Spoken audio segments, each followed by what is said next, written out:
it's all up from here. I mean, the industry is a baby, and there's not any formalization of the industry. There's a lot. It's so fragmented. Mm-hmm. It's so fragmented.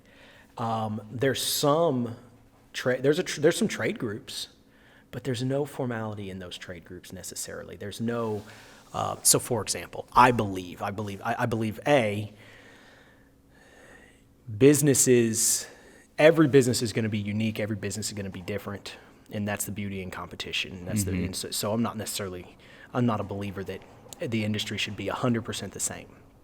But you also look at look at different skilled trade industries, skilled trades groups.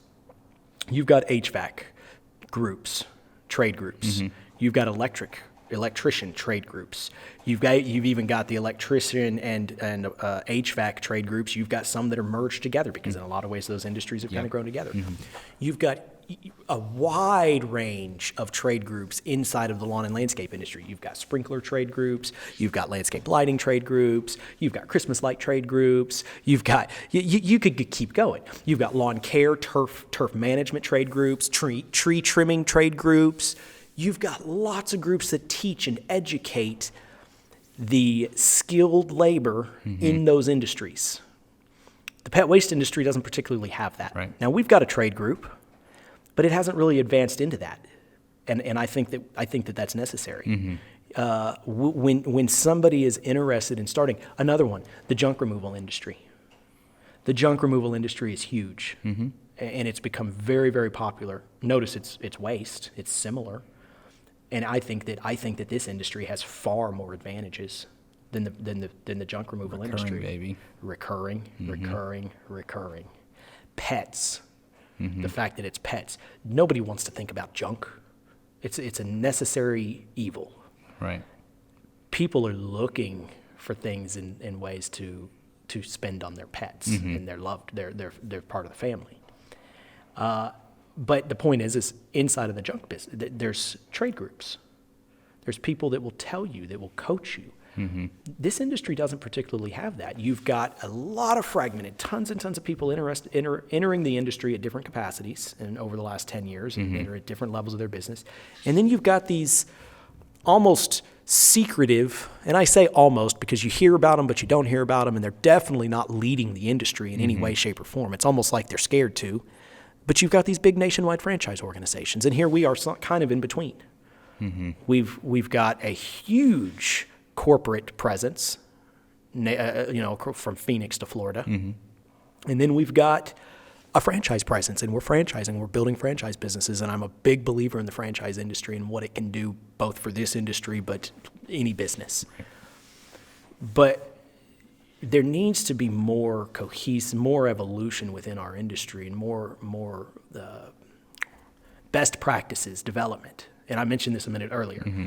A best practice, for example, it should be a standard practice in this industry. Not to say you have to do it, but it should be a standard practice that you require credit cards. Right. I mean, we're talking $10 and $20 a pop here. You trying to collect checks on that, it just doesn't work in any kind of real scale or sizable business. I can tell you we've talked in other podcasts on this about acquiring businesses and how much are they worth.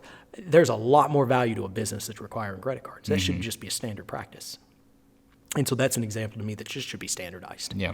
Now, hauling waste away, I think there's an argument in a business model to be said that can be that doesn't have to haul the waste away, and then there's a business, and I don't think that needs to be standardized.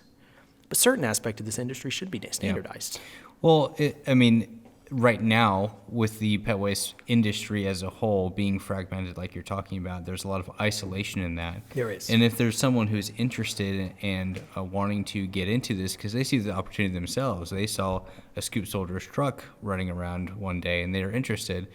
If they don't know anything about the industry, franchise opportunities available on the back of most of our new trucks. We should probably. Oh, is it already on there?